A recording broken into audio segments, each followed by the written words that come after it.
Yikes. Major yikes this morning for Donna Adelson's trial. They're doing jury selection, supposed to happen today, and I think till tomorrow as well, with the trial starting on Thursday. Yeah, today's Tuesday. Okay, I keep thinking today's Wednesday for some reason.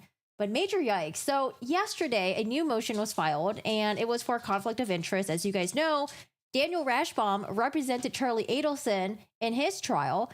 And at the beginning of this year, he decided to also represent Donna Adelson as well. Well, I don't know if Donna really wanted him or he wanted to be on the case or what happened there. But he started representing Donna Adelson at the beginning of this year, along with Mr. Tim Morris. So Daniel Rashbaum is the one who's on the left. Tim Morris is the local Tallahassee attorney on the right side. I think his name is Tim Morris. Actually, let's just call him Mr. Morris. I actually don't know if his first name is Tim or not. I don't know why the word Tim came in my head. But with Charlie's trial, you guys know that he was convicted. Charlie had Daniel Rashbaum, a Miami attorney, coming all the way to Tallahassee. And you know what? Maybe a Miami attorney doesn't really know the local people. Maybe it's better to have a local attorney there. So therefore, they have Mr. Morris on the team. Now, if you look at Donna right now, this screen cap that we got her here, Donna looks like she is perplexed, okay? The entire team does. Daniel Rashbaum looks worried. Tim Morris, I'm assuming maybe he's worried too. I can't see his face. But yesterday, there was a motion for conflict of issue. And we're like, well, this has been known because Dan Rashbaum has represented Donna since the beginning of this year. We know that he represented Charlie. So why is this coming up now? We're going to have the judge. He's going to go up there. And, the judge is not very happy with what's going on here. I don't know if this is supposed to be a tactical thing. I don't know if this is just... I mean, I hate to say it. I just don't know if it's just incompetence. I don't know what it is. But there are issues right now. And Donna, she's perplexed because the judge might kick off Dan Rashbaum off the case. I don't know if that's going to be a good thing, but let's listen today. Good morning, everyone. Hi, Will. Hi, Taxi. How are you guys all doing today? Ladies here. Hello, Abby. What's up? Hi, Master Commander. Yeah, honestly, when the judge entertained kicking Dan Rashbaum off the case, everyone's like, oh, shit. I don't think we want that. This is not the direction that we're going. Taxi! Hello, good morning. Hello, everyone. Have a nice day, y'all. Thank you so much with the clovers and the sunshines and the hearts.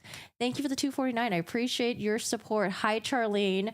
Oh, my goodness. So court should be back in session again, but we're going to be in the morning session. So because this issue arose and, they're addressing it now, the judge had to dismiss the morning jury panel. And so, I guess good for the morning people. They're like, oh, okay, I guess we don't have to do jury today. Or at all. But oh my goodness, what a hot mess, man. I don't know what Mr. Rashbaum was thinking, because now it's going to be Charlie versus his mom. It's like Charlie's going to do what's best for him. His mom should be doing what's best for her, but now there's this conflict, and the issue is that Daniel Rashbaum can't be cross-examining Charlie Adelson because Charlie Adelson's going to be called on the stand as one of the witnesses for the state. And it's like, well, why not just get Mr. Morris, the Tallahassee attorney, to do it? Well, we don't know what Mr. Morris knows. Mr. Morris did say that, like, okay, well, the moment I got on this case, I knew there was something, and I made sure to not, get any new information from Mr. Rashbaum about Charlie. I made sure that was separate. But like I said, you never know.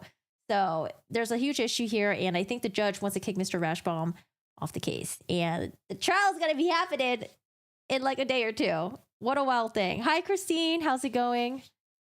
I hope you guys had a lovely... Wow, no, why are we spinning? Hope you guys had a lovely weekend. Let me just refresh this really quick. I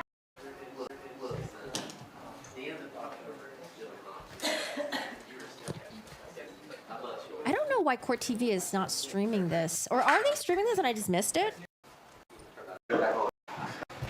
Maybe Court TV thought nothing was going to really happen today, But they should have saw the motion yesterday. I was playing Court Keeper on Twitch, and then someone in my chat was like, oh, there's a new motion for conflict of interest. And I was like, why is that being addressed now before the trial's about to start? Oh, gosh. Here's the judge coming in. I like this judge. I like Judge Everett. Good morning, Judge Everett. You can stand at the lectern. Adelson. All other counsel of record can make their appearances at this point. Georgia Kappelman for the state. Alex Morris on behalf of Mrs. Adelson. Dan Rashbaum on behalf of Mrs. Adelson, Mr. President. There are no captions. So I'm sorry, there are no captions, but I did boost the audio. So, how was everyone's evening last night? Oh, the judge is Got a lot of sleep here on me. How about you? Slept like a baby.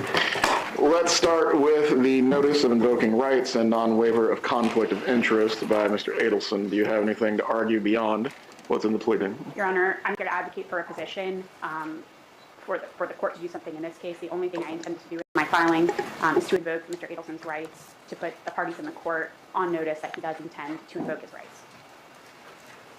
Look at the judge. That side-eyed right there. It's like, okay, so why did you do this months ago?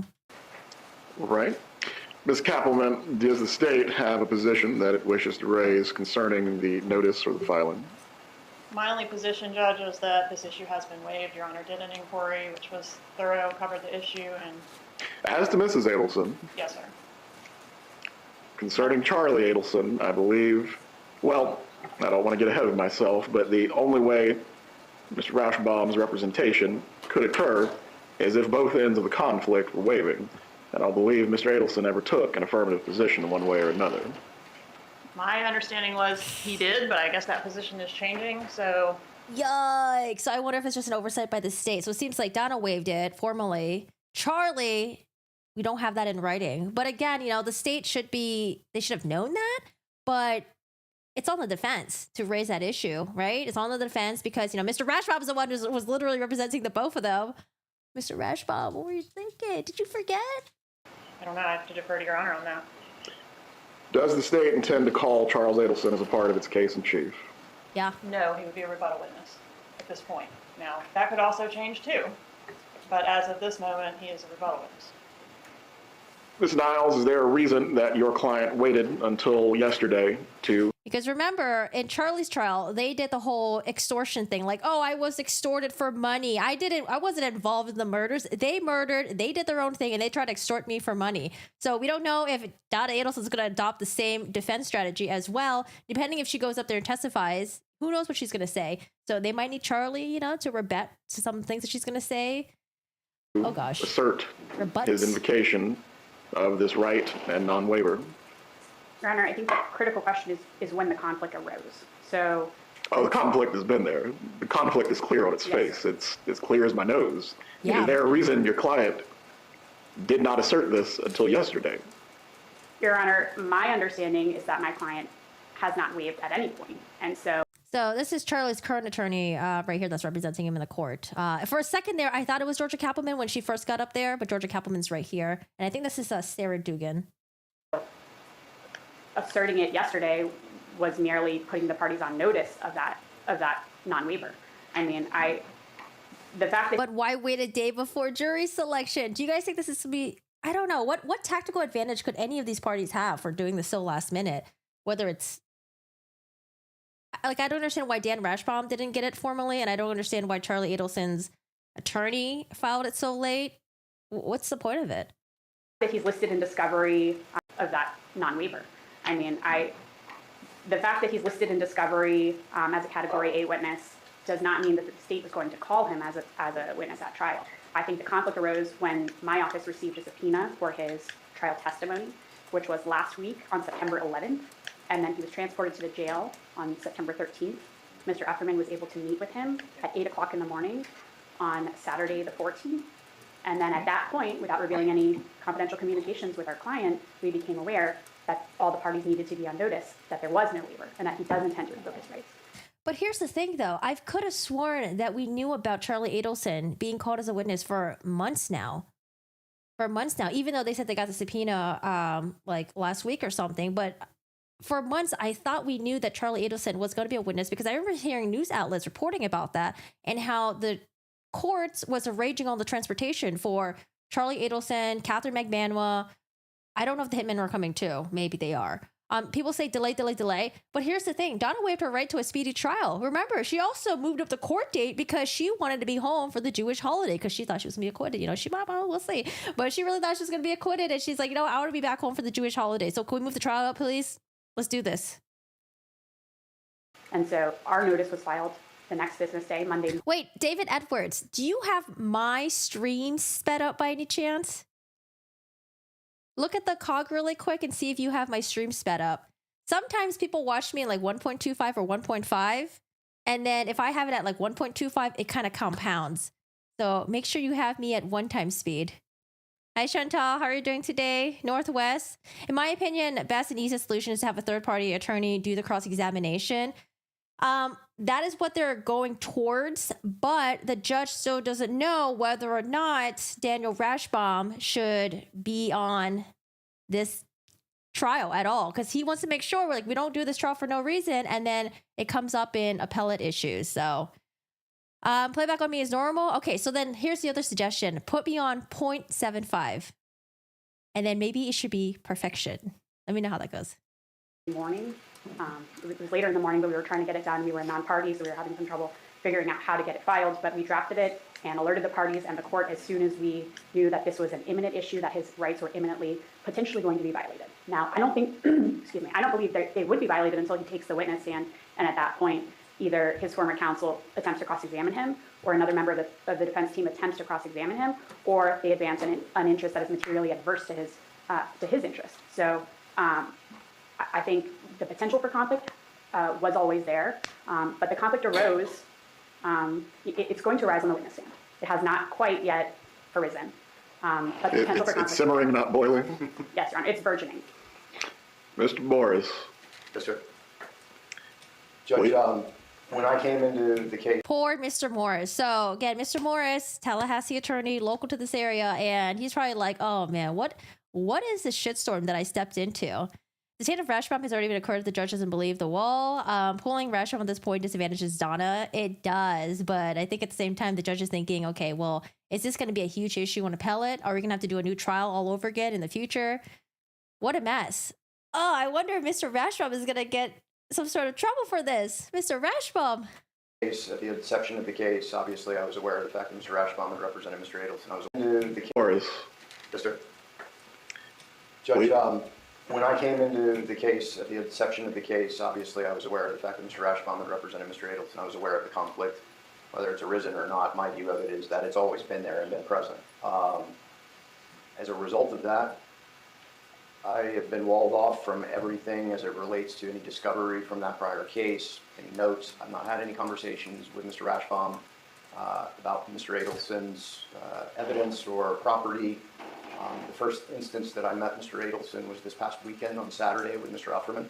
And in fact, Mr. Adelson queried whether or not I had seen his phone. I said, no. But we planned for this exact circumstance. And the idea was that I was going to conduct any cross-examination if Mr. Adelson were to testify. Mr. Ufferman's motion argues to impute the conflict absent a showing, a good faith showing of an ethical wall. I think that we've done that, but of course, as I mentioned in my response, we planned in the alternative if we're forced in that direction of securing alternate counsel. When was the third-party counsel retained? Candidly, there's been no retention in terms of money from Mrs. Adelson to that lawyer. That's prepared to happen. We wanted to see Your Honor's ruling. But the answer is I spoke with the attorney yesterday to confirm, just as I mentioned in the response. So he said they're operating on that good faith ethical wall. So that's something that the judge and everyone else has to believe. I mean, they've been operating like that for the past, 9 months now with Mr. Rashbaum representing the case. And then the third party attorney, I mean, Donna's going to have to talk to someone else to see, okay, well, I'm about to waive this, and this, and this. Let me know, should I be doing this? Is this a good idea? Is having Daniel Rashbaum going to hurt my case further, especially if he is involved in the cross-examination of Charlie or just in general? Ugh, what a mess. To confirm, just as I mentioned in the response, availability and absence of conflict for that lawyer. All right. I've gone through, I believe, at least 2 Lazarley inquiries with your client, specifically as to this conflict that exists between his former client, Mr. Adelson, and his current client, Mrs. Adelson. Is there a reason the defense did not bring before the court that you were pursuing third-party counsel, or there was, in fact, no waiver from Charles Adelson? God, I love this judge. Oh, my God. Thank you, Judge. Just asking the question straightforward. Okay, I'm going to stop interrupting the judge. The reason the defense did not bring before the court that you were pursuing third-party counsel, or there was, in fact, no waiver from Charles Adelson. Let me back up and provide the court some information then. So there was, in fact, a waiver with Mr. Rashbaum. Mr. Rashbaum consulted. Verbal or written? Both. There was a third-party lawyer, Mr. Moses, who was hired as third-party counsel out of South Florida to consult with Mr. Adelson independently outside of Mr. Rashbaum's presence. And as it relates to the waiver, my understanding is that the waiver was agreed to. I believe it's going to be verbal, Judge, in the sense of not in writing. The written portion of it is the lawyer who consulted with Mr. Adelson. That was because of security issues. Is the way that was dealt with. It was post-conviction. The Department of Corrections housed Mr. Adelson closely managed, and as a result, there was an inability to get to him in a face-to-face conversation. So the waiver issue did occur, and then retention of third-party counsel, we had never believed it to be an issue because of the game plan as it relates to me handling cross-examination and being walled off, and not until the issue that Mr. Ufferman raised did we make that move. Okay, so they thought it wasn't going to be an issue to have Rashbaum on there because Mr. Morris, was going to do the cross-examination of Charlie. And I don't know, I was trying to parse his answer there, but it seems like to me they definitely got the verbal, but the written, maybe they were unable to get the written because of the jail security or something like that. And not until the issue that Mr. Ufferman raised did we make that move. Let's assume for a moment that I find the walling off has been sufficient. Why should Mr. Rashbaum's representation not be terminated at this point? The motion that Mr. Ufferman has filed is a conflict as it relates to cross-examination. Mr. Adelson, as I understand it, his objection is not to Mr. Rashbaum's continued representation of Ms. Adelson.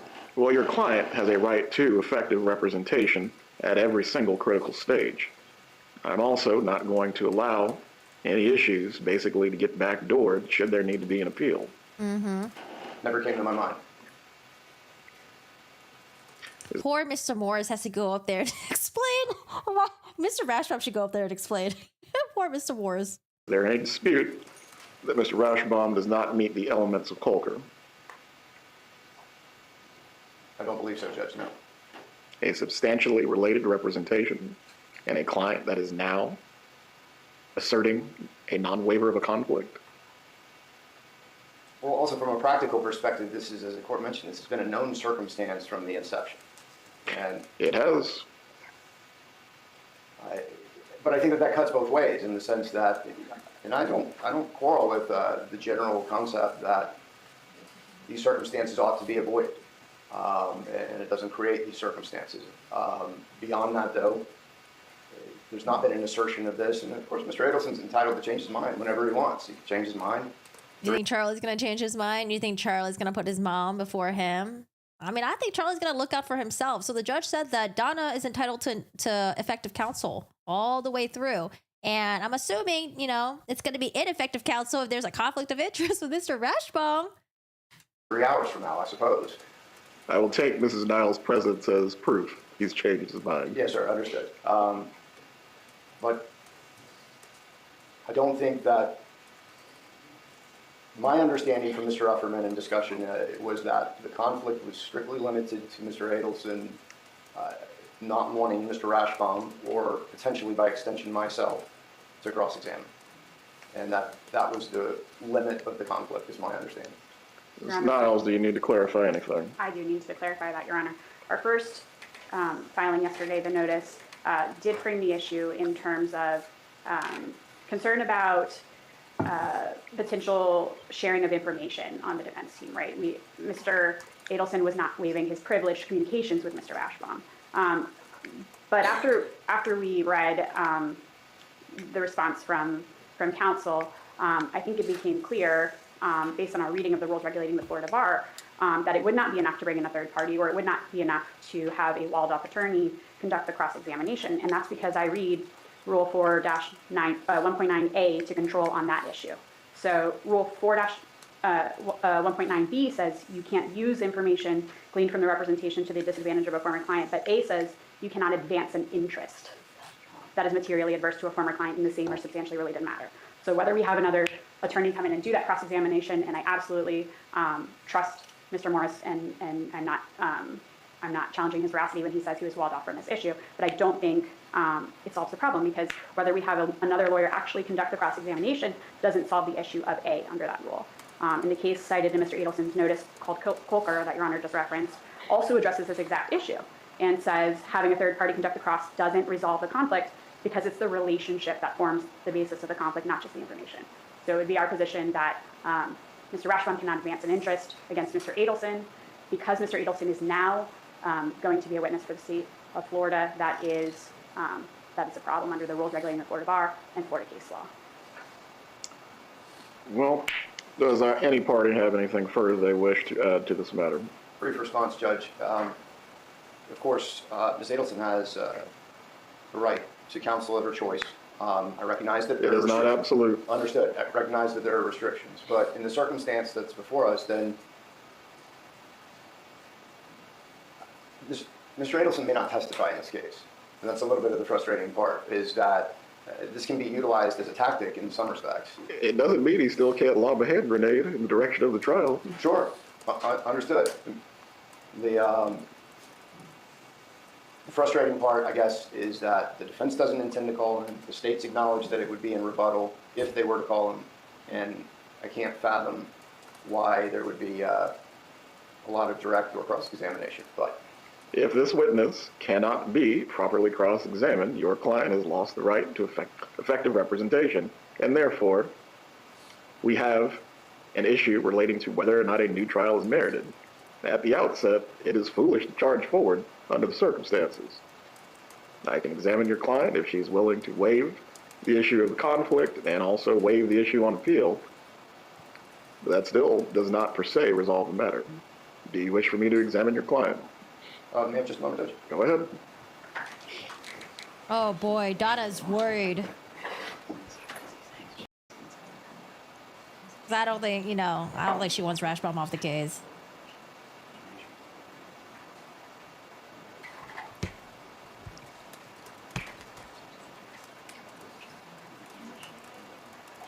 Rashbaum looks so worried too. Rashbaum looks like, oh shit, what did I get myself into? Oh, what did I do?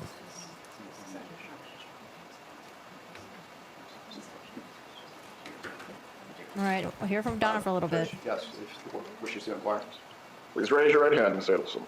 Do you swear or affirm the testimony you will give today will be the truth? You can lower your hand.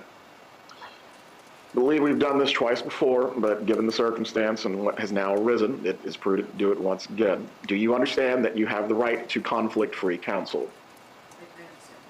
Meaning specifically as it relates to Mr. Rashbaum or any other conflict that may be imputed to Mr. Morris or any other third party. Do you understand that your attorney has to be able to properly cross-examine your son if he is called as a witness? Do you understand how this conflict affects the cross-examination potentially or your overall defense strategy? Yes. Have you been able to speak with a conflict-free attorney in making the decision as to whether you wish to waive any conflict on this matter? Judge, the short answer is going to be no, beyond having spoken with me at the inception of my representation. Would you like to speak with conflict-free counsel concerning this issue? Very well. Before we finish the colloquy on this matter, then, we will go into recess. The defendant will have an opportunity to consult with conflict-free counsel. We'll resume this afternoon. I will finish the colloquy this afternoon. Any jurors that have been summoned this morning will be released for now, and if there is to be a selection, we will get started again at 1:15. Before we finish for this morning, Ms. Dugan, Ms. Keppelman, did you have... Oh, he says release for now. I thought they had like an AM jury and then like a PM jury group. Maybe the AM, if y'all come back in the PM, okay, just in case. Have anything else that you wish to raise or argue? Nothing else, Your Honor. Very well. Your Honor, may I be excused for this afternoon, or would you like me to come back? If there's anything else that you need to raise on behalf of your client, No, Your Honor, there's not. very well. You are excused. Please report back at 1:15. Whoever the conflict-free counsel is that... Well, okay, so someone says, does Rashbaum withdrawing blow up the trial date? The judge kind of interjected when Mr. Morris said something about Donna has a right to the counsel for choosing or something, and then the judge was like, that's not absolute. That signals to me that if Rashbaum is kicked off, maybe they continue with the trial. I don't know. That maybe I'm just looking into something so small. I think it was around here. At the outset, it has lost the right to effective... There would be a lot of direct or cross-examination, but If this witness think it was around cannot here. be properly cross-examined, your client has lost the right to effective representation, and therefore, we have an issue relating to whether or not a new trial is merited. At the outset, it is foolish to charge forward under the circumstances. I can examine your client if she's willing to waive the issue of conflict and also waive the issue on appeal. Hold on a second. I think it was over here. Be a witness. A third party conducted of Florida. Ms. Adelson has a right to counsel of her choice. I recognize that It is not absolute. Understood. Yeah, I don't know. That comment right there. Missy Edison has a right to a counsel for choice. He said it's not absolute. So I wonder if that just sounds like, okay, maybe kick Rashbaum off and then we just continue with the trial. But maybe I'm looking in way too much into such a small comment. All right, so let's fast forward a little bit. You know, they come back at 1:15. Or sorry, no, they come back at 10. Now Donna was able to consult with a conflict-free attorney.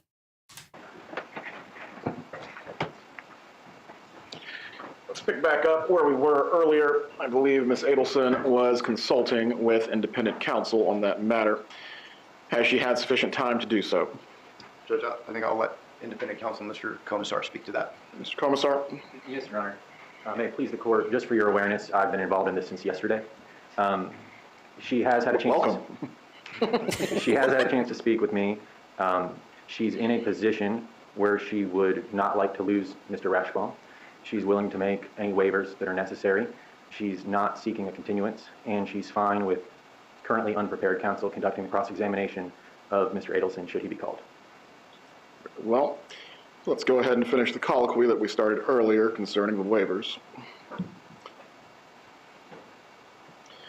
Ms. Adelson, if you can stand once again, you have already been sworn. Now that you've had the opportunity to discuss with Mr. Commissar the issues that are related to the conflict of Mr. Rashbaum and also any issues as it would relate to proceeding forward under these circumstances, are you in fact waiving any conflicts regarding Mr. Rashbaum?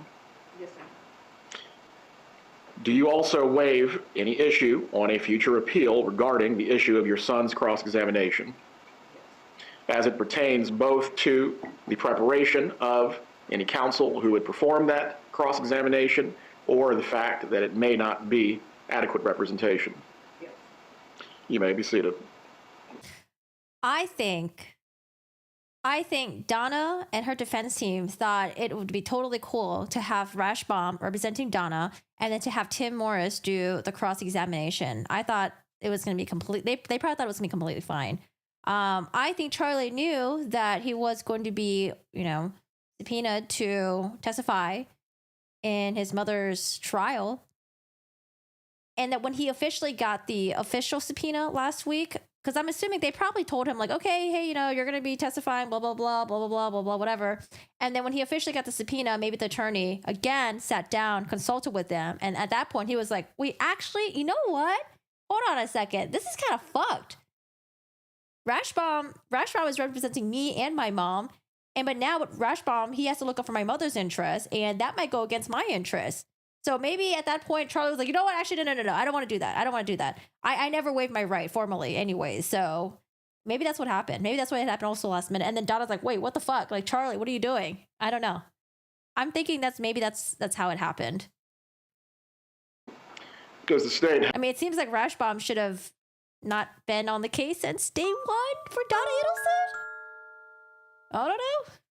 Maybe Donna begged him and he was like, sure. I don't know. representation? You may be seated. Does the state have anything to raise concerning this matter at this point? Just that the state is in agreement with proceeding as outlined by defense counsel.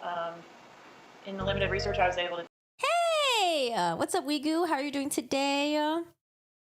4Key, thank you so much. Or is it Aki? Thank you so much for the tier 1 sub. I appreciate it. Welcome. Enjoy your emotes. Enjoy your badge. And thank you so much. And yeah, thanks for joining the membership. Rashbaum has millions of the families to face. That's why he was. That's what I was thinking. I was like, maybe he wants to continue staying on because, more money for him. But I mean, honestly, money over ethics, especially when this whole thing is being televised, is just not really a good thing. I don't know if Rashbaum just really just thought that it was going to be cool for him to represent both of them. I don't know. Do on the issue, it seems like a lot of the times when it goes the other way and the court in its discretion decides to boot the counsel of record for conflict. the state is seeking that. So I just want to put on the record that we are not seeking for Your Honor to do that in this situation. To dismiss Mr. Rashbaum. Correct. Very well.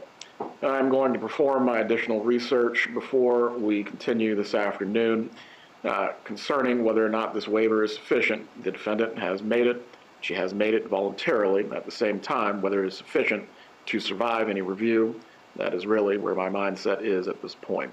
Unless any other party has something to raise, we'll be in recess and get started again at 1:30. Judge,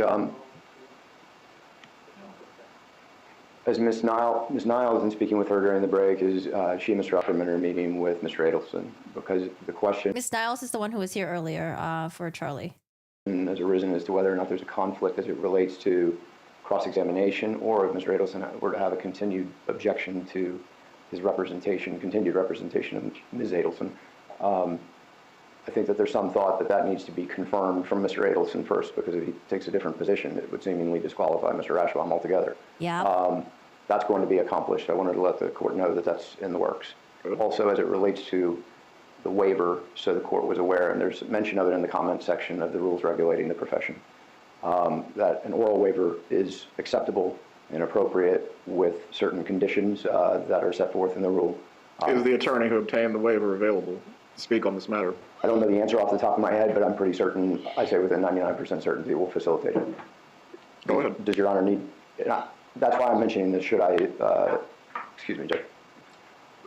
Signature was obtained by me, and then the independent waiver did not get a signature, but you could testify as an independent waiver. Does Your Honor feel like you need to hear from him? So we have a fully developed record? Yes. Okay, let me make arrangements during the break, and I'll alert chambers as to how quickly we can do that, so we don't waste time this afternoon if possible. Please do. Yes, sir. I'm going to have the afternoon jurors report at 2 o'clock, so that way no one's time is wasted while we're going through these matters.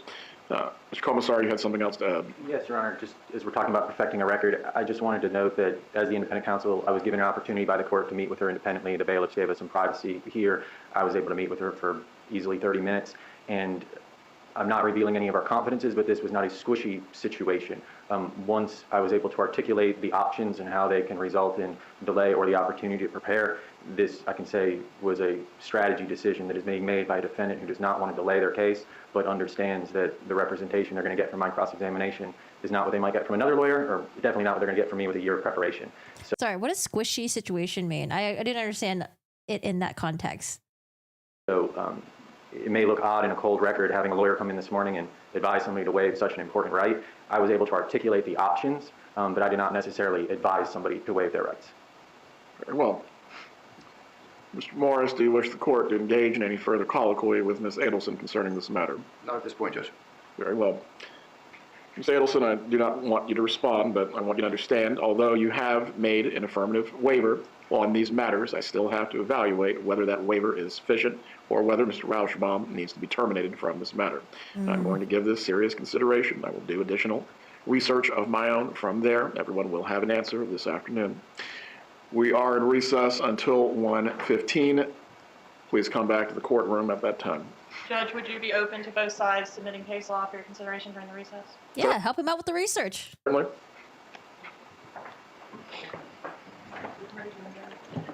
I'll go down and release them myself. Yep. Oh my goodness, what a shit show. Melissa, why thank you. I just rolled out of bed pretty much. I had some breakfast though. So Miss Niles, the one who went up there for Charlie, she cited 4-1.9 and she said, let's see, what is she? I think she said it A and B. A lawyer who has formally represented a client in a matter must not afterwards, represent another person in the same or substantially related matter in which a person's interests are materially adverse to the interests of the former client unless the former client gives informed consent. It seems like we didn't have a written consent, but Mr. Morris said there was a verbal consent, but it seems like there is some sort of confusion, I guess, because when the attorney for Charlie went up there was like, oh, we got the subpoena and we didn't realize this was going to happen or blah, blah, blah. I don't know. What a mess. Okay, so B, use information relating to the representation to the disadvantage of the former client, except as the rules would permit or require with respect to a client when the information has become generally known. She said that there was something about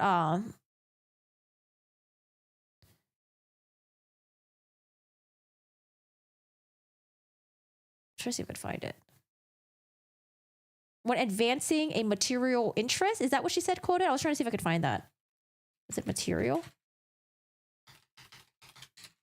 I thought she was quoting it. Interest. Materially adverse interest. Yeah, I don't know. It seems like this seems like basic law 101 to me. I don't know why Rashbaum is representing. Okay, well, so they go on a nice long break. The judge is going to consider. I mean, Donna went up there and she said that, you know, she waived everything. She wants Dan Rashbaum to represent her. She just wants Dan Rashbaum on this case. I think she really likes Dan Rashbaum, even though, you know, there might be some issues with Dan Rashbaum representing Daniel Adelson and then having to represent Charlie in the past. Oh boy, so they have this really long break and then they come back. And I did see Donna crying. So I'm assuming something happened that was not to her liking. More complaint for Rashbaum. Yeah, I wonder if Rashbaum is gonna get some trouble for this. I know this is such a mess. Now, what I want to know is, are they going to continue with? Are they going to do jury selection today, or is the trial going to be pushed?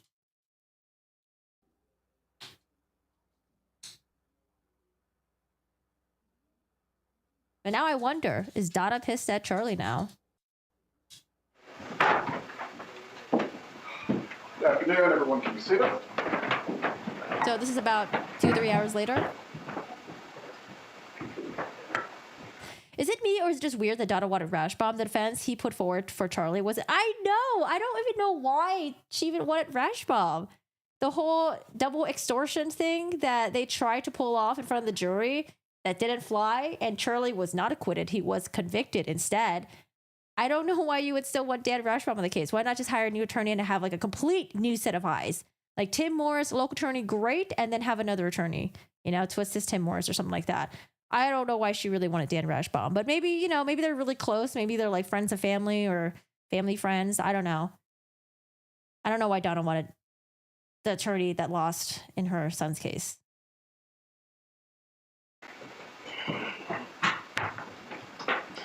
No. Charlie's her pride and joy boy. No way she's mad at him. Perhaps disappointed, but not mad. I don't know, man. I mean, the calls that were leaked between, well, not the calls between her and Charlie Adelson, and then her complaining about Wendy, because I think Wendy was like the apple of like everyone's eye in that family, okay?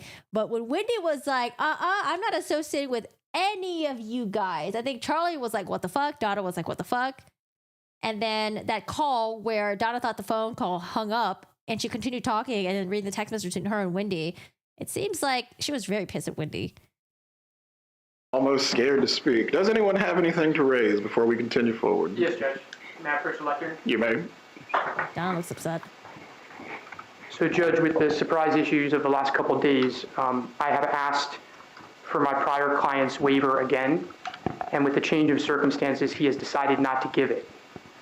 Oh, this is Dan Rashbaum. Okay, yeah, have Dan Rashbaum go up there and answer to the judge, okay? Leave Mr. Morris alone. Also, if you guys haven't already, we posted a video a couple days ago about everything leading up to the Donna Adelson trial. So just if you guys need a recap of everything that happened, I try to recap the best if I can with the most pertinent information. There's a lot of information in this case, but I try to get as much as I can. But if you guys need a recap on all this, the video is out on the channel. It came out a couple days ago. All right, let's hear from Mr. Rashbaum. The surprise issues of the last couple of days, I have asked for my prior client's waiver again, and with the change of circumstances, he has decided not to give it. So let me be clear, I have a waiver in the past. It's from December 12th, December 13th, and an independent lawyer spoke to him as well, although did not get a signature on the waiver. So no signature. Oh, oh boy. You know, Charlie's appellate attorney, Mr. Offer, I don't know what is it Offerbach? I don't know what his last name is. Offer something. He was probably like, I'm your appellate attorney. I'm going to do this appeal for you. Do not fucking waive it. Do not waive it, or it's going to put your appeal in critical danger. Although I don't know how they're really going to appeal Charlie's case anyways, because it seems like an open and shut case, but we'll see. We had a waiver. We thought we had a waiver. We didn't think there was an issue. But given the events of the last 2 days, I approached appellate counsel to get a new waiver.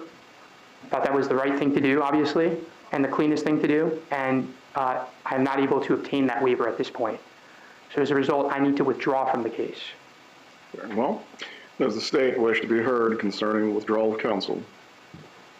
I don't Damn, think I have Charlie. anything appropriate to say on the matter, Judge. If Your Honor, Well knows what put. you need to do. We would like to proceed, and I'd ask Your Honor to inquire whether we can proceed the second chair representing Ms. Adelson, but obviously we're ready for trial and there's a lot at stake.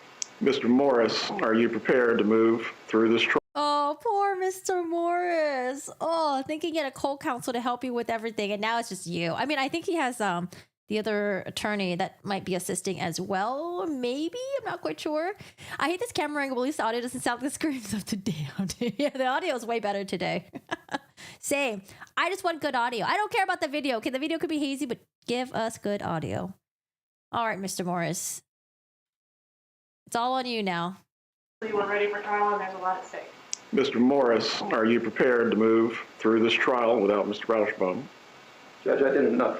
I tried to think about all of the different potential rabbit trails, and the short answer is I do not believe that I am going to be able to be adequately prepared to proceed forward with the present calendar, primarily because of the division of labor in the case. I would move to continue for a brief period of time. That's also, in speaking with Mr. Ufferman, which is an issue that I'm going to request that we address, the objection by Mr. Adelson would still pertain to my cross-examination, and by extension, the third party would conduct cross-examination. In short, I need time to regroup. Before we finish today, I will have the in-camera hearing review concerning whether you have been properly walled off. As to the withdrawal of lead counsel, I am going to permit it. The conflict issues are so severe, I believe, to move forward with the trial. Ms. Kappelman, Ms. Dugan would place us in a position where we would end up in a reversal. Let's go ahead and set a case management date. As to all the expense that has been undertaken with moving witnesses and preparing for trial, the state certainly, as a part of any cost of prosecution, if you are successful, may seek those costs as it relates to today, as this continuance will be charged to the defendant. Mm-hmm. As to a new date, when would the parties like to have a case management?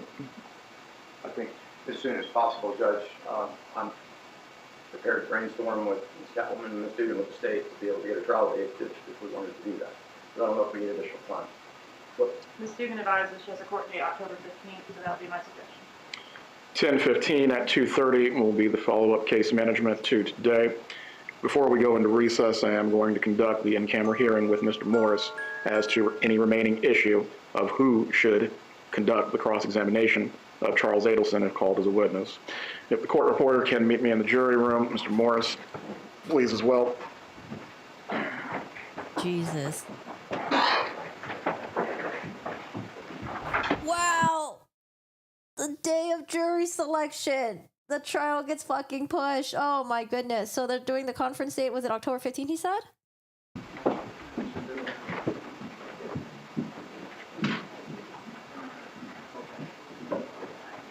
Sorry, Donna. You ain't gonna be home for the Jewish holidays.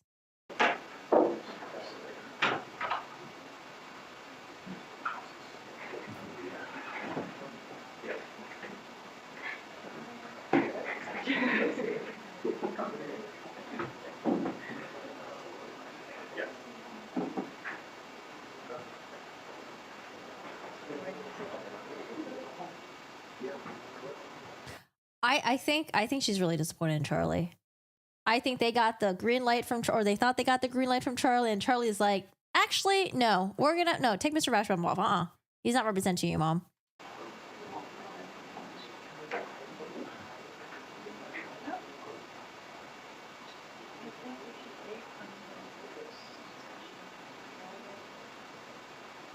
Anyone here watch Succession?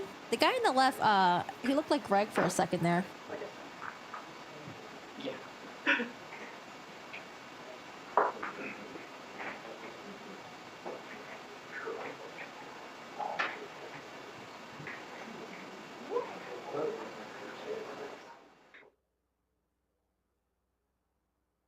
So we have not covered Boone yet. We're going to cover Boone shortly after this. There are a couple of new motions that they filed.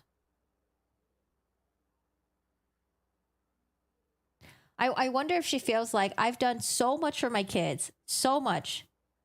The eldest kid cut the family off. The youngest disowned the family. And now Charlie Adelson screwing up the mom's case. But is it really Charlie's fault, though? Is it really Charlie's fault? Is it Charlie's fault or is it Dan's fault? I wonder if she feels like everyone's abandoning her. Wonder how Harvey's up to. I wonder what he's doing. Think Harvey's got a new girlfriend yet? Or you think Harvey's just chilling right now?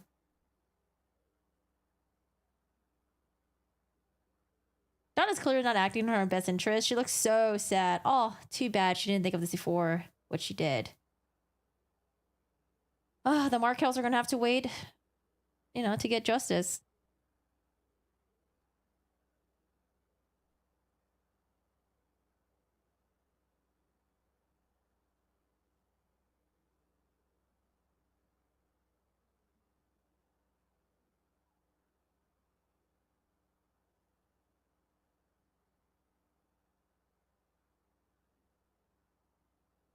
She did so much for her kids. No, she did so much to her kids.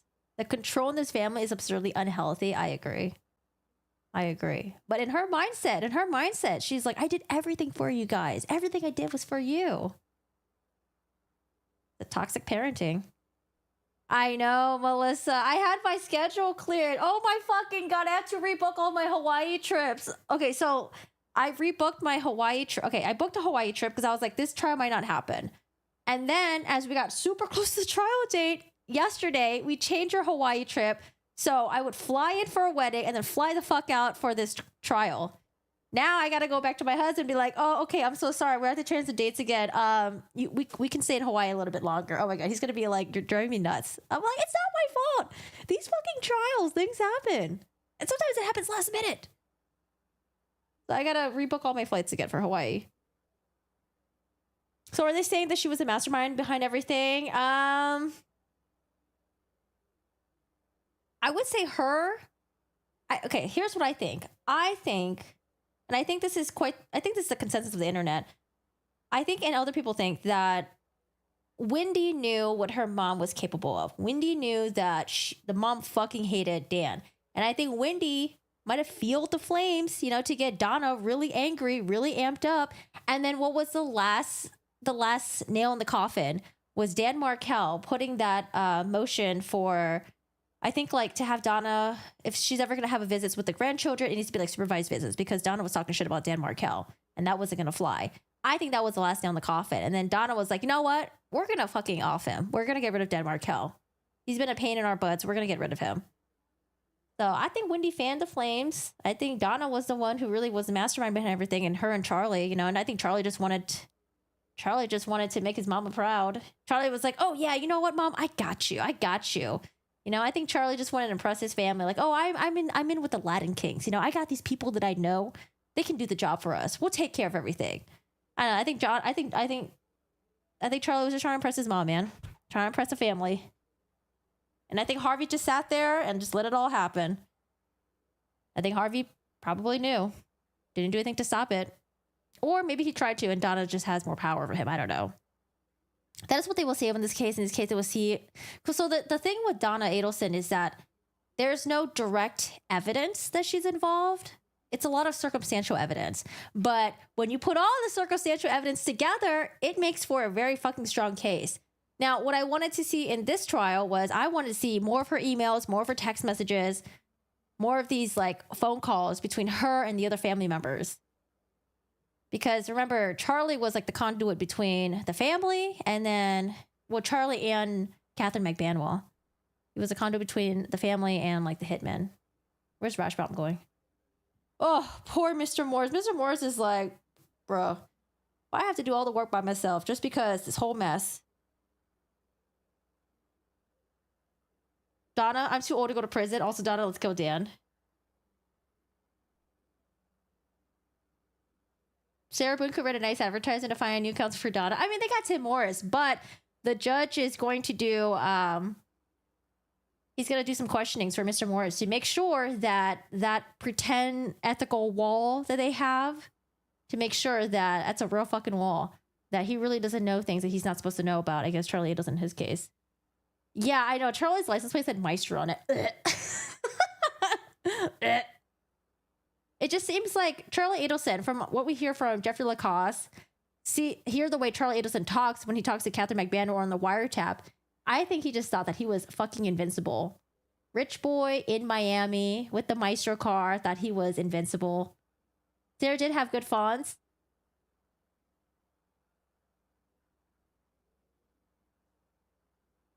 All right, when they're done talking, we'll move over to Sarah Boone. So now I gotta rebook her flights. So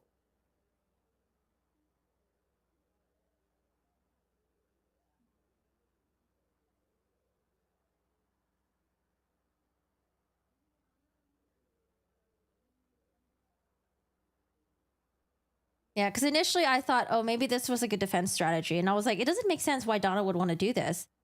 She waived her right to a speedy trial.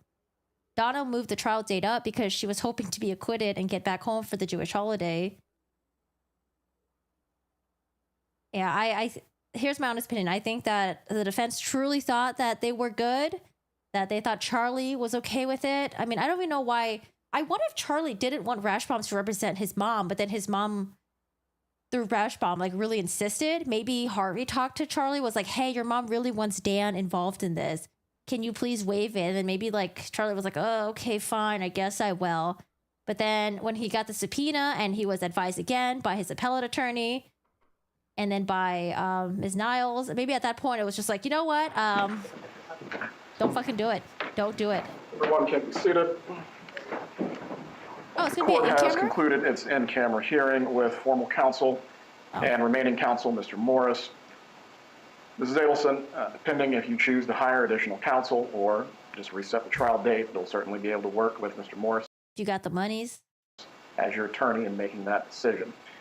But the trial is going to be continued from today. The jurors will be released this afternoon. Again, as to the inconvenience and delay that this has caused, I'm not happy, but at the same time, we're trying to get this right so we do not have to do it a second time. I will speak with the parties again when we have the next case management hearing. We are in recess. Yeah, all four. Have they reported yet? So what happens to everyone's schedule? So the judge is supposed to have what, like a 3 to 4 weeks? How long did they say the trial was? I know Charles was only 10 days. The judge had his schedule laid out. What happened to the judge's schedule now? Does he just take on like the overflow of like the court stuff? What happens to like the state attorneys and stuff? What do they do now? They just continue researching or work on other cases? It's like, it's such a huge fucking gap in people's schedule. And for some reason, I thought Donna Adelson's trial was going to be like 2 to 3 weeks.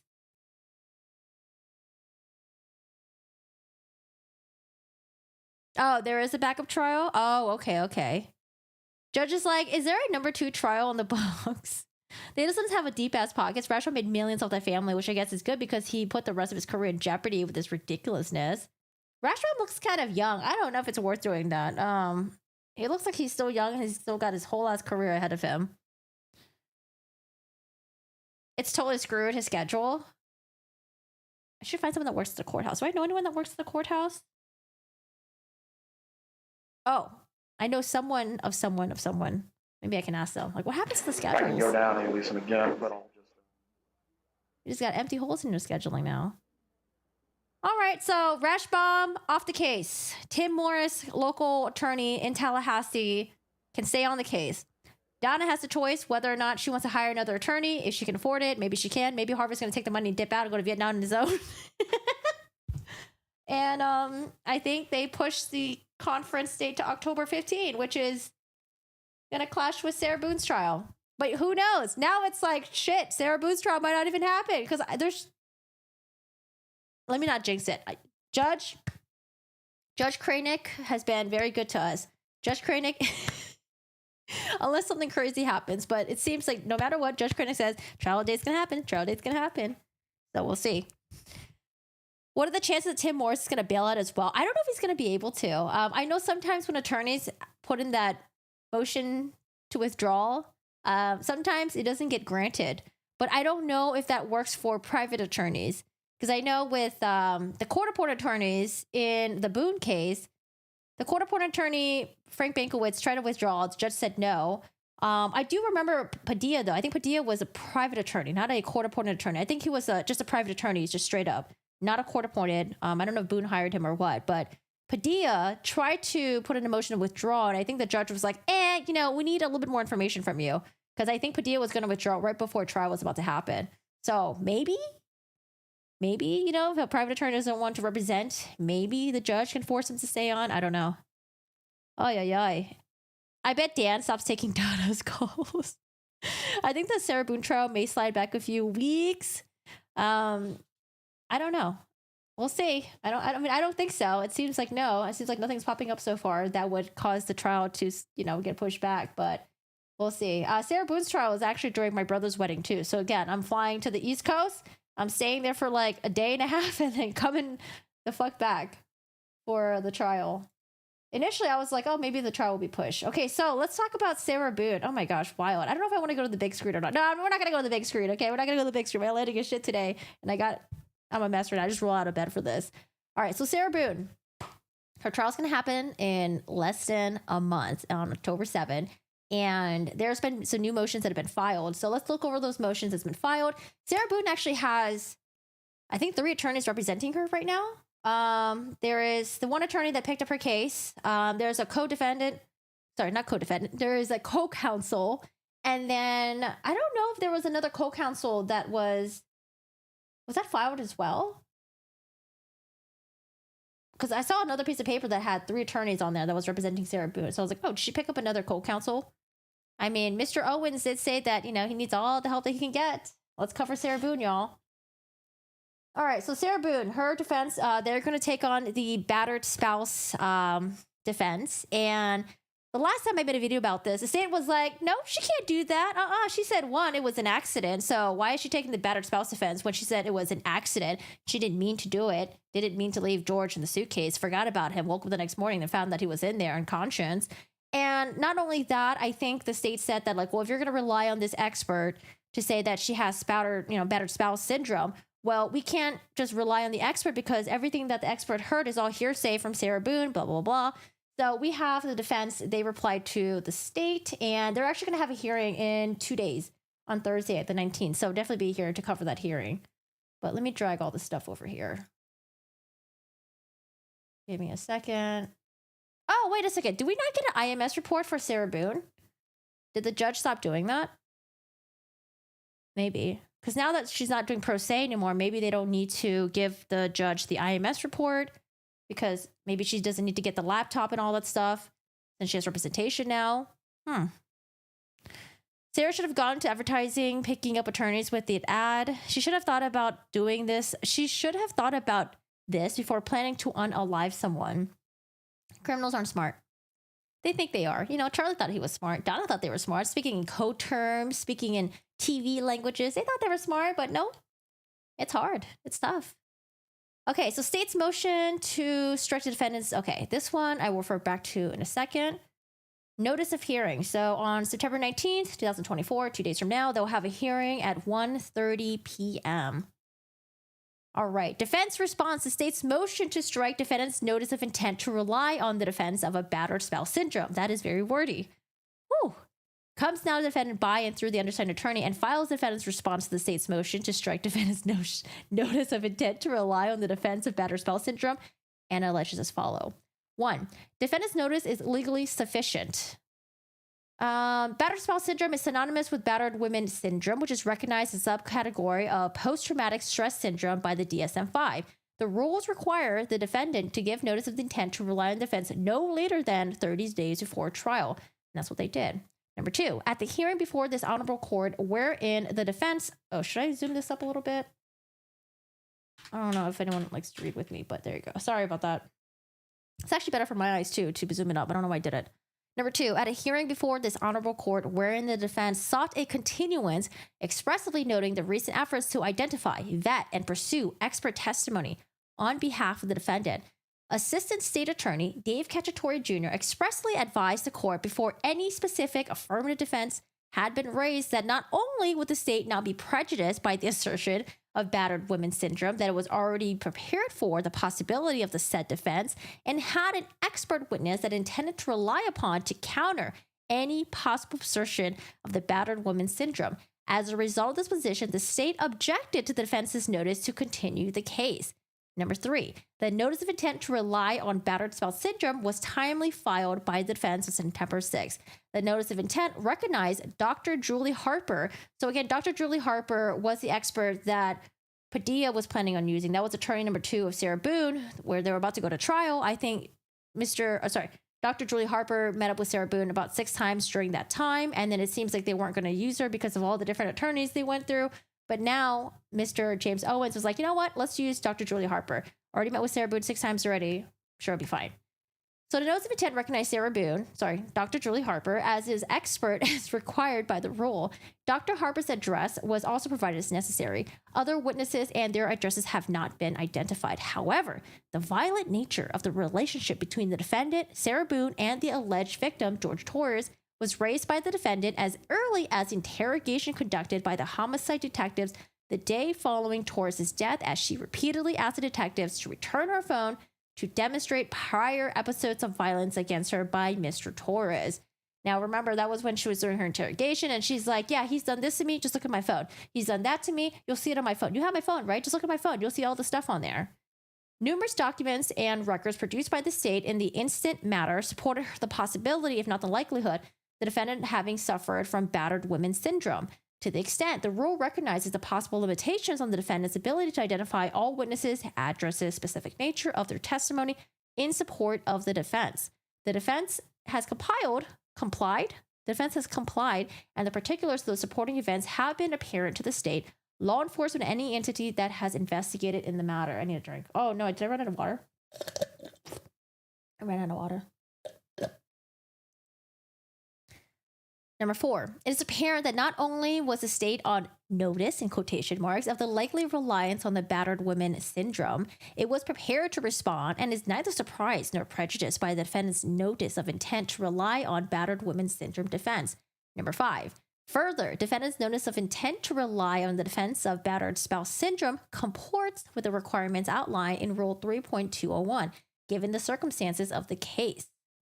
They're going to talk about the rules, contemplates a situation in which the defense is unable to provide a detailed statement of particulars to the notice of intent to rely on the defense of battered spouse syndrome. B, provides the pertinent part. The notice shall contain the statement of particulars showing the nature of the defense the defendant expects to prove, and the names and address of the witness by whom the defendant expects to show battered spouse syndrome insofar as possible. Because initially when the defense filed this, they only provided the name of Dr. Julie Harper. Now, we see the defense, what they did was they actually amended their original notice of intent.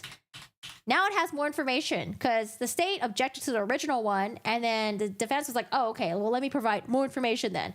I got you, state. The undersigned is unaware of any Florida cases applying this language to a specific case.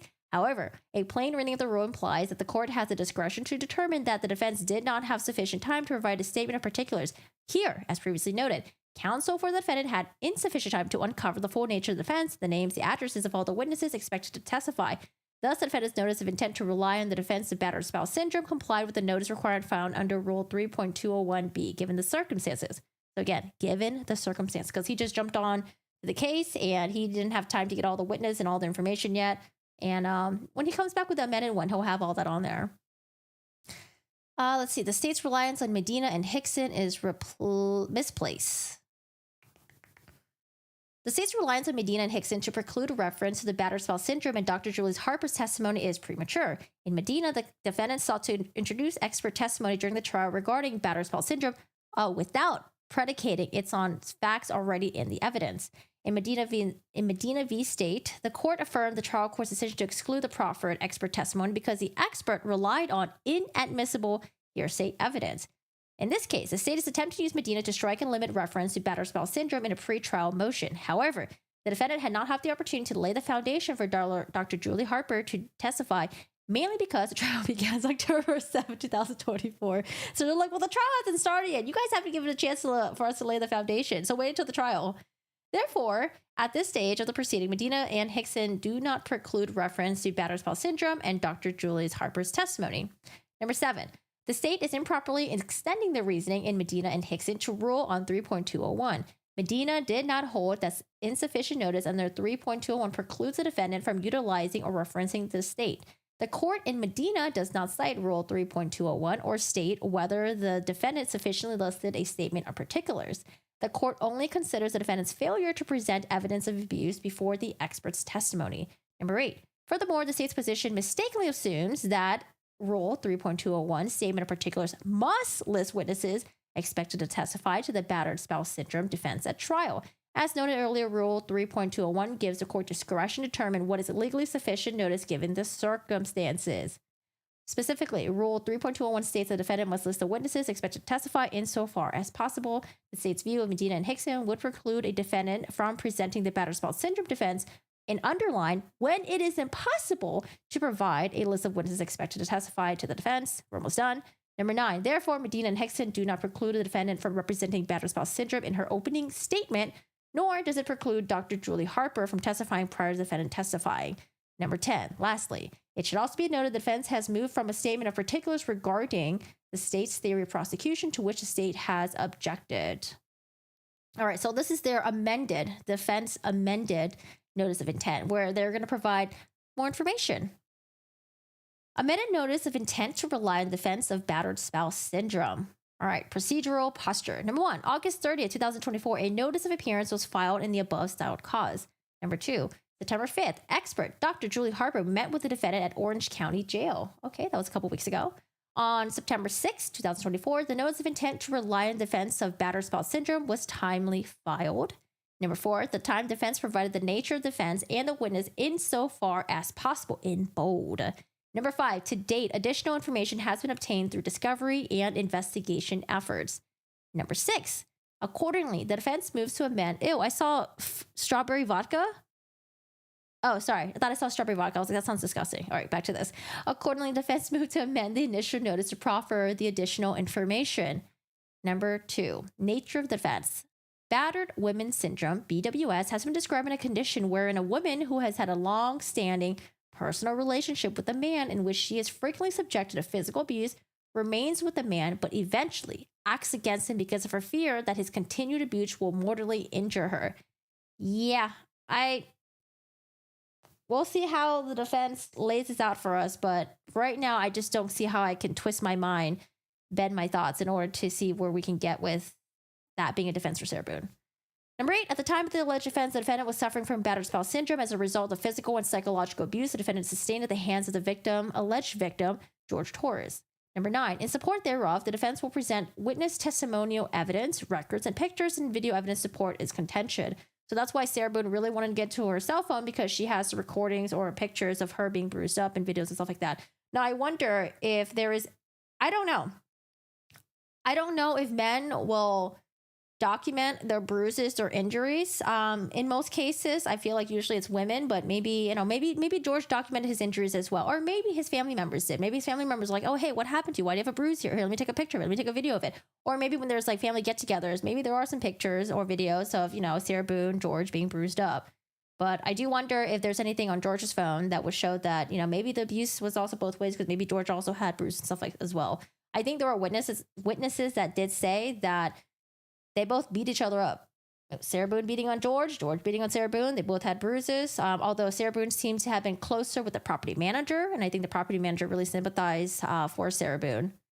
Number 10, in particular, the evidence will demonstrate factors that trigger BWS, the physical symptoms experienced during BWS, to the extent behavioral and psychological symptoms exhibited by the defendant that are consistent with the person who suffers from BWS, and the impact of BWS as it relates to the facts of this case. Expert testimony.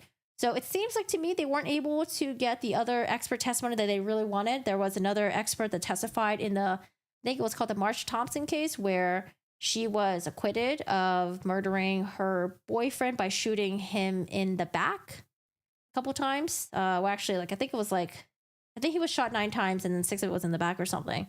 That one seems kind of interesting. I kind of want to look into that case. Number 11, Dr. Julie Harper, forensic psychologist, will be a Category 8 witness for the defense in establishing this condition on behalf of the defendant. Number 12, to date, Dr. Harper has met with and evaluated the defendant on multiple occasions. The visits date back as early as August 2020. Wait a second. So that means that if they have Dr. Julie Harper, who, evaluated Sarah Boone, the state,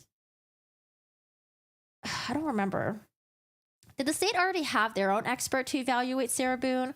Or did they recently put in a motion to have an expert to evaluate Sarah Boone?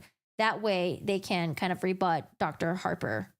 Was that what it was? I think the state said they wanted to have their own expert to evaluate Sarah Boone. Because, we can't just go off of Dr. Julie Harper's words. We got to make sure we have another expert on the other side to evaluate Sarah Boone as well.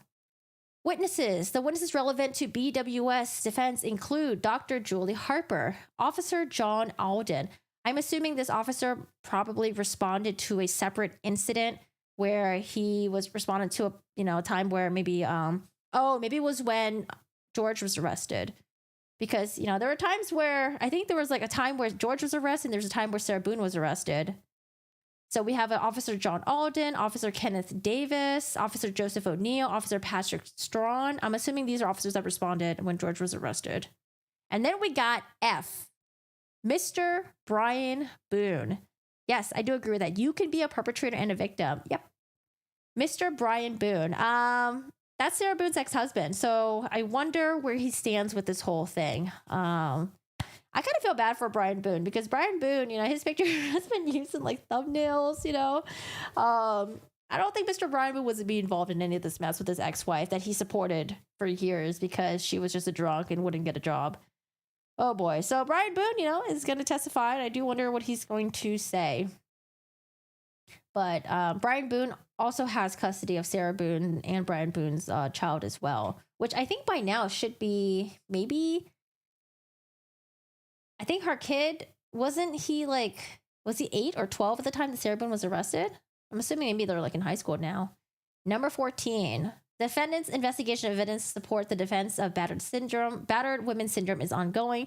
The defense anticipates additional witnesses, photographs, videotape, medical records, court records, and other evidence gathered from the defendant's phone will be forthcoming. The evidence will be disclosed as it is discovered. All right, well, we'll see what happens. Maybe when the defense put on their side of the story, maybe people will see things differently. Maybe. I think that was about it. I was trying to see if there's any IMS report with Sarah Boone, but I'm assuming since she's not pro se anymore, maybe the judge doesn't need the IMS report to know what happens with her while she's in the jailhouse. And then there was a document that, where was it? James Owens. Oh yeah, I like how, no! Let me log back in. Hold on a second. I like how James Owens did this. It's so organized. This part right here, at least. Record search.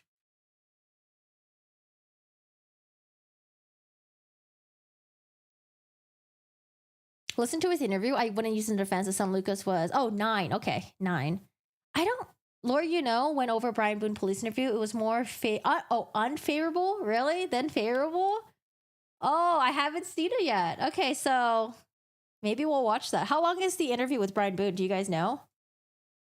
I didn't know there was a Brian Boone interview.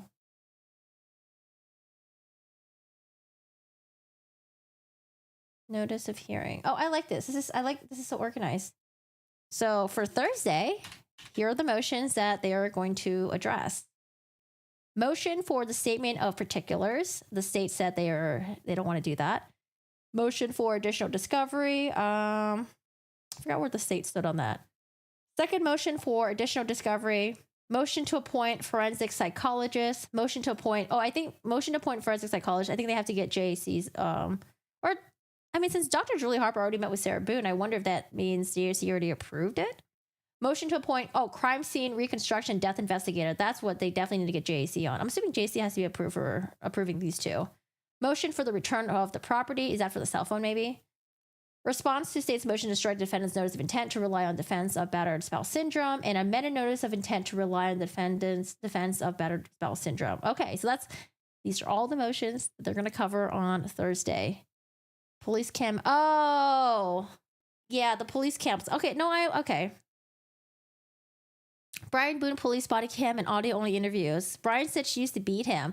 Yeah, I remember hearing that. Brian said that after, I think something happened to Sarah Boone when she got pregnant and she just really really wasn't the same anymore. Like she just would just get drunk all the time, be drinking, going to bars, not really working, not doing anything. Okay, I mean, if it's that, then yeah, that sounds really rough. Listen to the interview. The son, Lucas, was 9. So we have the body cam, but the audio interviews, do you know how many there are? Let me see.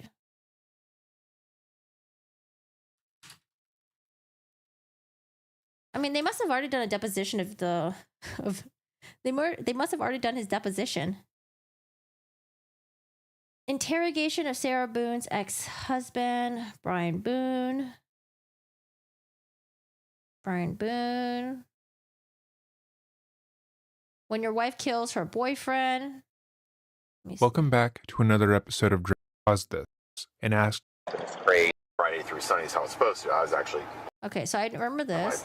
Be known Sarah between her and George. Okay, I remember this. This is the body cam. So I think what we're gonna do is, now that we have so much free time because Donna Adelson's trial is not happening, this week let's do this. Let's watch. I want to rewatch the body cam footage. I want to rewatch the Sarah Boone interrogation, and then we'll listen to Brian Boone's. Yeah, Dreading. They post a lot of interrogation stuff on there. The audios, the interviews are what I listen to. Okay, if you guys are in my Discord, can you guys post the links in my Discord? That way I can make sure that we listen to all the correct interrogation, stuff like that. We have a true crime channel in the Discord. Just post a link on there to make sure we're all good. And then I think we'll do that because we have so much free time now. No Donna Adelson. But like I said, I'm going to go to Hawaii for a wedding. And I think now that there's no trial, we could probably extend the trip out a little bit more. Damn crazy. Her husband said that she would hit him and claw at him and stuff on body cam. Pretty sure the police reports of the batters have noted that George had injuries as well. What are the chances Tim Morris bails out as well? Oh, sorry, that was an old comment, but yeah. I'm sure, I don't know. We'll see what happens to Tim Morris. Tim Morris is probably like, I got to make sure I come out of this and not look bad. I'm sure Tim Morris is fine. It's Mr. Rashbaum where people are like, get that beaching in. Well, I'm going to hide from the sun. I don't want to be tan. Listen, if you get tan, you got to buy new foundation. You can see, I don't want to do that. It's annoying. So I'm going to hide from the sun. All right, y'all. So yeah, like I said, feel free to join the Discord. Link any of the interrogations of Brian Boone in there. And then I guess I'll check out Laura, to see which videos he watched. Or did he only watch the body cam footage? Does Sarah not know what Brian told the police? I mean, honestly, Sarah Boone had what? How long was she going pro se for? How long did she have her laptop for? How long did she have the digital evidence for? I'm sure she rewatched the body cam footage and she knows exactly what Brian Boone said about her. I mean, honestly, I don't know. We'll see. We'll see what happens. We'll see. Maybe Brian Boone will give us more information. But from what I remember from the body cam, a lot of the stuff that he knew between Sarah Boone and George, it was mostly from what Sarah told him. I don't think he ever said anything about him actually witnessing anything. But like I said, maybe it was in the body cam. But it's been a while since I watched the body cam stuff. David Edwards, Sarah Boone had videos and depositions. If Sarah's defense brings in George's brother's criminal past, I don't think they're going to do that. There's no point in doing that. Are you talking about the murder that happened this year? Because I don't think it's pertinent to the case at all. The prosecutor is free to bring in Sarah Boone's brother being a registered sex offender. Oh, I haven't looked into that, but I did hear about that quite a few times. Chat bringing it up. All right, y'all. Well, that's it for today. What a crazy shitstorm with Donna Adelson's trial. Her trial, we have no Mr. Daniel Rashbaum anymore, who's been representing her for the past 9 months.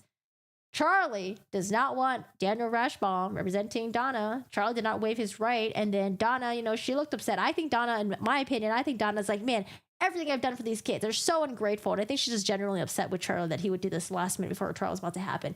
Because she ain't coming back for the Jewish holiday. Oh boy. Donna's stuff has been pushed back to October 15. I think they're going to do like a conference date. I don't think the trial is going to happen October 15, but I think that's just a date where they're going to meet up for a conference to see where everything's at. Donna has a choice of whether or not she wants to hire another attorney to replace Mr. Rashbaum or if Mr. Morris is going to do everything. And yeah, our schedules open up.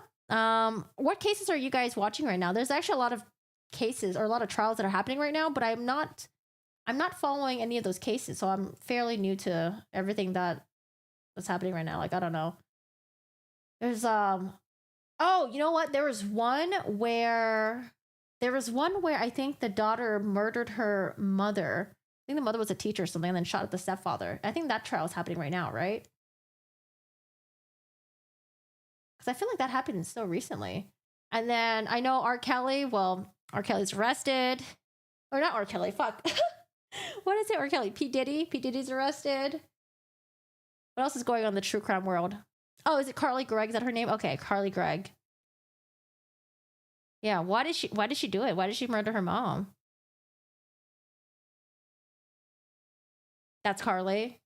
Yeah, I think that's a trial that I see that's happening right now that Court TV's covering. And I don't know what else is there. The Courtney Clenny stuff, who knows when that trial is going to happen.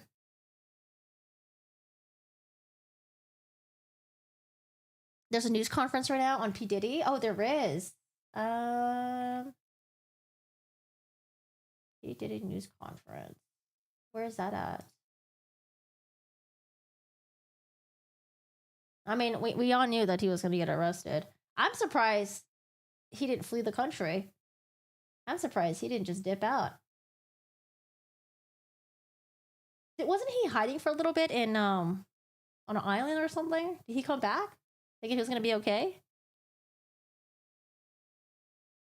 Brian said Sarah became lazy after having a baby. Maybe that's why she kept asking for Wi-Fi so she can watch YouTube. I wouldn't be surprised. All right, I refreshed my YouTube. I don't see any conferencing popping up, but okay. So the plan. So now that we have so much available free time, we're gonna cover the Sarah Boone stuff. Listen to interview interrogations. Sarah Boone, Brian Boone, and yeah. If there's anything else you guys find interesting, just feel free to throw it my way. Post it in Discord. He was in Miami riding a bike around the neighborhood, probably looking for minors. Ugh. I'm looking in the fridge first and the suitcases. Oh, you know what? The grand jury indictment's probably out for Diddy, right? Long crime posted like 14 minutes ago or 14 hours ago. All right, y'all. Well, that's it for today. Crazy day today. I hope to see you guys on a different live stream. I think we're going to do another live stream maybe Wednesday or Thursday. And then we'll be back next week for another live stream stuff. But yeah, like I said, if you guys need to catch up with any of the Donna Adelson stuff, I posted a video recently that summarizes everything that's happened so far. Just a little refresher. Everyone that's involved, what happened, the timeline, how essentially the case was like, it seems like there was like, no, they didn't have any, anyone to arrest, but then they did the whole bump thing, the wiretapping stuff, finally started arresting people. People had their trial dates. People were convicted. Charlie was convicted, jailhouse calls, Donna being arrested at the airport. So basically just a huge recap of everything. And feel free to check it out. We'll see what happens with Donna in about a month from now. You guys can play hide and go seek and playing tag and hide and seek on YouTube chats. All right, y'all have fun then. I appreciate you guys being here. I hope you guys have a good one. Take care, and I will see you guys this week. All right, other than that, I stream on Twitch. We play video games, though. No true crime stuff. Feel free to stop by, say hello, and thank you. Take care. So hot.